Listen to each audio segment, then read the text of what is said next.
శ్రీమంతుడు, అద్వితీయుడు, సర్వాధికారి అయినటువంటి మన ప్రభువైన యేసుక్రీస్తు నామంలో అందరికీ వందనాలు. పరిశుద్ధ గ్రంథంలో కొనియాడబడిన స్త్రీలు అనే శీర్షికలో ఈరోజు మనం శారా అనే స్త్రీ గురించి ధ్యానం చేసుకుందాం. పరిశుద్ధ గ్రంథంలో ప్రస్తావించబడిన స్త్రీలలో శారా ఒక ప్రాముఖ్యమైన స్త్రీగా మనం చూస్తాం. దేవుని నిబంధన ప్రణాళిక చొప్పున శారా అబ్రహాముకు భార్య, ఇస్సాకుకు తల్లి. శారా అనే మాటకు రాజకుమారి అనే అర్థం.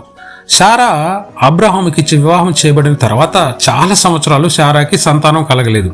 సంవత్సరాలు గడిచిపోతున్నాయి, పిల్లలు లేరు, నిరీక్షణ లేదు, నిరాశ నిస్పృహల మధ్య కాలం గడిచిపోతూ ఉంది. దేవుడేమో అబ్రహాముకి అనేక సార్లు నీ సంతానాన్ని ఇసుక రేణువుల వలె విస్తరింప చేస్తానని వాగ్దానం చేస్తున్నాడు. ఇలాంటి భారమైన స్థితిలో శారా దాదాపుగా 25 సంవత్సరాల వరకు ఎదురు చూసినట్లుగా మనం పరిశుద్ధ గ్రంథంలో చదువుతాం. ఇలా ఎదురు చూసి చివరికి విసిగిపోయి తన దాసి అయిన ఐగుప్తు దేశానికి చెందిన హాగరు అనే దాసిని అబ్రహాముకి భార్యగా ఇచ్చేసింది.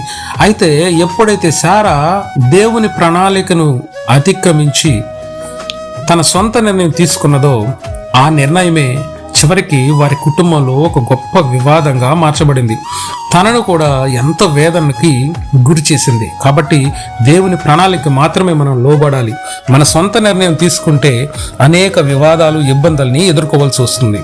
హాగరు గర్భవతి అయినప్పుడు దాసి అయిన హాగరు దృష్టికి యజమానురాలైన శారా నీచమైనదిగా కనబడిందని మన వాక్యంలో చదువుతాం. ఆదికాండం 16వ అధ్యాయం 4వ వాక్యంలో ఈ మాటను మనం చదువుతాం. దాసి అయిన హాగరు దృష్టికి కూడా ఒక యజమానురాలైన శారా నీచమైనదిగా మార్చబడింది. కారణం ఆమె తీసుకున్న సొంత నిర్ణయం. హాగర్ను అబ్రహాముకిచ్చి పెళ్లి చేయడం అనేది ఆమె సొంత నిర్ణయం కాబట్టే ఆమె తన దాసి దగ్గర అవమానాన్ని పొందినట్లుగా మనం చూస్తాం.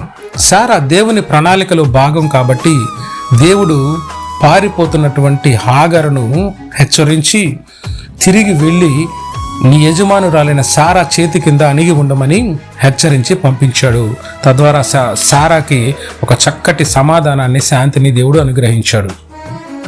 శారా జీవితంలో అనేక సందర్భాల్లో దేవుడు స్వయంగా కలుగజేసుకొని ఆమెకు రక్షణ కల్పించినట్లుగా మనం పరిశుద్ధ గ్రంథంలో చదువుతాం. ఆదికాండం 12వ అధ్యాయము 11వ వాక్యము 14వ వాక్యంలో శారా చక్కనిది, మిక్కిలి సౌందర్యవతి అని మనం చదువుతాం. శారా మిక్కిలి సౌందర్యవతి కాబట్టి ఐగుప్తు రాజైన ఫరో ఆమెను తన భార్యగా వివాహమాడాలని ఆశపడి తన ఇంటికి తెప్పించుకున్నాడు. అయితే యెహోవా శారాకి తోడై ఉన్నాడు కాబట్టి శారాయిని బట్టి ఫరోను అతని కుటుంబం వారిని మహావేదనలకు గురి చేసి బాధించాడు. కాబట్టి శారా తిరిగి క్షేమంగా తన భర్త అయిన అబ్రహాం యొద్దకు చేర్చబడింది. మరొక సందర్భంలో గెరారు రాజైన అబీమెలెకు శారాను తన ఇంటికి తెప్పించాడు. అయితే ఇక్కడ కూడా దేవుడు ఆ రాజుకు స్వప్నమందు ప్రత్యక్షమై శారా మరొకరి భార్య కనుక నీవు ఆ విషయంలో చచ్చిన వాడవే అని హెచ్చరించి శారాను సురక్షితంగా తన ఇంటికి చేర్చాడు. ఇలా దేవుడు శారాకు తోడై ఉండి ఆమెను నిరంతరం సంరక్షిస్తూ ఉన్నాడు. మమ్రే అనే ఒక ప్రాంతంలో అబ్రహాము తన గుడారపు ద్వారం దగ్గర కూర్చొని ఉన్నప్పుడు దేవుడు ఒక 3 మనుషుల్ని అబ్రహాం దగ్గరికి పంపాడు. అబ్రహాము పరిగెత్తుకుని ఎదురెళ్ళి వారికి సాష్టాంగ నమస్కారం చేసి వారిని తన ఇంటికి తీసుకొచ్చి వాళ్ళకి ఒక చక్కటి విందును సిద్ధపరిచాడు. వారు భోజనం చేస్తుండగా వారు నీ భార్య అయిన శారా సరిగ్గా వచ్చే సంవత్సరానికి నీ కోసం ఒక కుమారుని కంటుంది అని చెప్పి వారిని ఆశీర్వదించాడు. అయితే వెనక గుడారంలో నిలబడి ఆ మాటలు విన్న శారా, నేను బహుకాలం గడిచిన వృద్ధురాలినే, స్త్రీ ధర్మం కూడా నిలిచిపోయింది, నేనెలా ప్రసవిస్తాను అని తనలో తాను నవ్వుకుంది. దేవుని కార్యాలను శారా విశ్వసించలేదు కనుక తన సొంత జ్ఞానం మీద, తన సొంత విశ్లేషణ మీద ఆధారపడింది కనుక సందేహంతో కూడిన నవ్వుని తన జీవితంలోకి తెచ్చుకున్నది. అయితే ఆదికాండం 21వ అధ్యాయము 1వ వాక్యంలో ఒక చక్కటి మాట మనం చదువుతాం. యెహోవా శారాను దర్శించెను, తాను ఇచ్చిన మాట చొప్పున శారా గర్భవతి అబ్రహాముకు ఒక కుమారుని కని అతనికి ఇస్సాకు అని పేరు పెట్టింది. అయితే శారా చూడండి, అవిశ్వాసంతో, సందేహంతో తనలో తను నవ్వుకున్న ఆ నవ్వుని సర్వజ్ఞుడు, సర్వాధికారి, సర్వాన్ని సాధ్యం చేయగలిగినటువంటి దేవుడు సందేహంతో సంశయంతో కూడుకున్న శారా నవ్వుని సంతోషంతో కూడినటువంటి ఇస్సాకు అనేటువంటి బహుమతి రూపంలో ఆమెకు ఆనందకరమైన నవ్వుగా మార్చేశాడు. శారా అంత మాత్రమే కాదు, అనేక మంది గొప్ప విశ్వాసుల వీరుల జాబితాలో ఒకటిగా పరిశుద్ధ గ్రంథంలో చేర్చబడింది.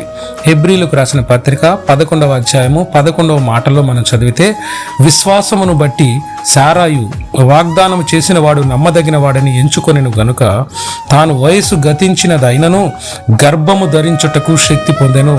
ఒకానొక సందర్భంలో దేవుని వాగ్దానాన్ని పట్ల అవిశ్వాసాన్ని కనపరిచిన శారా చివరికి తన విశ్వాసం ద్వారా ఆ వాగ్దానాన్ని పొందుకున్నది అని విశ్వాస వీరుల జాబితాలో చేర్చబడినట్టుగా మనం చదువుతున్నాం.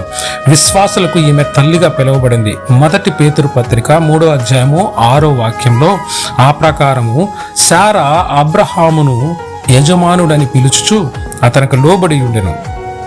మీరును యోగ్యముగా నడుచుకొనుచు ఏ భయమునకు బెదరకు ఉన్నయడలా ఆమెకు పిల్లలగుదురు. ఈ వాక్యంలో మనం చదివితే శారా అనేక మంది విశ్వాసులకు తల్లిగా మార్చబడినట్లుగా మనం చదువుతాం. శారా జీవితం నుంచి మనం నేర్చుకోవాల్సిన ముఖ్యమైన పాఠాలు ఏంటంటే, దేవుని యొక్క వాగ్దానం కొంత ఆలస్యమైన ఏదో ఒక రోజు తప్పకుండా నెరవేర్చబడుతుంది. ఎందుకంటే దేవుడు మాట ఇచ్చి తప్పేటువంటి దేవుడు మన దేవుడు కాదు. రెండవదిగా, దేవుని నిర్ణయాలకు పూర్తిగా మనం లోబడలే తప్ప మన సొంత విశ్లేషణ, మన సొంత జ్ఞానం మీద ఆధారపడకూడదు. మనము ఒకవేళ దేవుని యొక్క కార్యాలను సందేహించినా కూడా దేవుడు నమ్మదగిన వాడు, తన కార్యాలను నెరవేర్చును. నాలుగవదిగా, దేవునికి అసాధ్యమైనది ఏదీ లేదు. ఎందుకంటే దాదాపు 90 సంవత్సరాల వృద్ధురాలైనటువంటి శారా, స్త్రీ ధర్మం ఉడికిపోయిన శారా నుంచి కూడా దేవుడు ఇస్సాకు అనేటువంటి సంతానాన్ని కలిగించి తద్వారా ఆమె జీవితంలోకి సంతోషాన్ని తీసుకొచ్చిన దేవునికి అసాధ్యమైనది ఏదీ లేదు. అలాగే 5వ పాఠం, సంశయాన్ని దేవుడు సంతోష గానంగా మార్చగలడు అనే పాఠం మనం నేర్చుకోవచ్చు.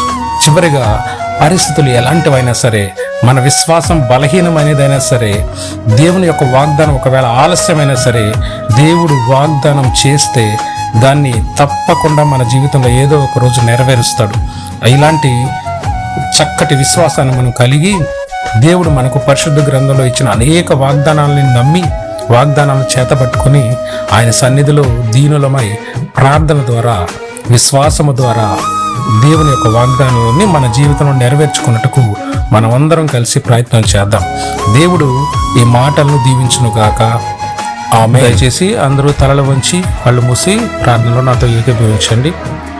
మహాగణుడు, మహోన్నతుడు, పరిశుద్ధుడైనటువంటి మా ప్రభు అయిన యేసుక్రీస్తు దేవా, మీకు స్తోత్రం చెల్లిస్తున్నాను ఆయన. ఇదిగో ఈ సాయంకాల సమయంలో ప్రభా, మీ పరిశుద్ధ గ్రంథం నుంచి విశ్వాసులకు తల్లి అయిన శారా జీవితం గురించి మేము నేర్చుకుని ఉంటుండగా ప్రభా, ఇదిగో నాయన చక్కటి మాటలను మీరు మాతో మాట్లాడినందుకు నాయన మీకు వేలాది స్తుతులు స్తోత్రాలు చెల్లిస్తున్నాను నా ప్రభా. ఇదిగో ప్రభా, మీరు వాగ్దానం చేసిన మీరు నమ్మదగిన వారు, మీ నిర్ణయాలకు మేము పూర్తిగా లోపడినట్లుగా మాకు సహాయం చేయండి ప్రభా. మేము ఒకవేళ ప్రభానైనా మీ వాగ్దానాల పట్ల మేము అవిశ్వాసం కనపరిచినా కూడా ప్రభా, మమ్మల్ని క్షమించి నాయన మీ వాగ్దానాలని నెరవేర్చే దేవుడని మేము తెలుసుకున్నాం నాయన. అలాగున జరుగులాగున మీ కృపను దయచేయండి. మీకు అసాధ్యమైనది ఏదీ లేదు నా ప్రభా. సందేహాన్ని, సంశయాన్ని కూడా ప్రభా నాయన సంతోష గానాల పంటగా మార్చగలిగిన దేవా, మీకు స్తోత్రాలు నాయన. పరిస్థితులు ఎలాంటివైనా, మా విశ్వాసం బలహీనమైనదైనా ప్రభా, అయ్యా నాయన మీ కృప మాకు తోడుగా ఉండి అయ్యా మమ్మల్ని నడిపించిన ఆయన మా జీవితంలో ప్రభా మీరు చేసిన ప్రతి ఒక్క వాగ్దానాన్ని నెరవేర్చమని నజరేయుడైనటువంటి యేసయ్య ద్వారా మిమ్మల్ని వేడుకుంటున్నాం నా ప్రభా. ఇదిగో నాయన, ఈరోజు మా పనులన్నీ ముగించుకొని ప్రభా నాయన మేము మా పడకలకు వెలుచుంటుండగా ప్రభా, నీ కృప నాయన, నీ ప్రేమ, నీ కరుణ, నీ కాపుదల మాకు అనుగ్రహించి ప్రభా నాయన ఒక చక్కటి ప్రశాంతమైన నిద్రను దయచేసి ప్రభా, నీ చిత్తం అయితే ప్రభా రేపు ఉదయాన్నే ఆరోగ్యం గల దేహంతో లేచి నేను స్తుతించుటకు, నేను ఆరాధించుటకు కృపను దయచేయమని నజరేయుడు నా గొప్ప దేవుడైనటువంటి యేసుక్రీస్తు పరిశుద్ధ నామంలో అడిగి వేడుకుంటున్నాను తండ్రి. ఆమేన్, ఆమేన్, ఆమేన్.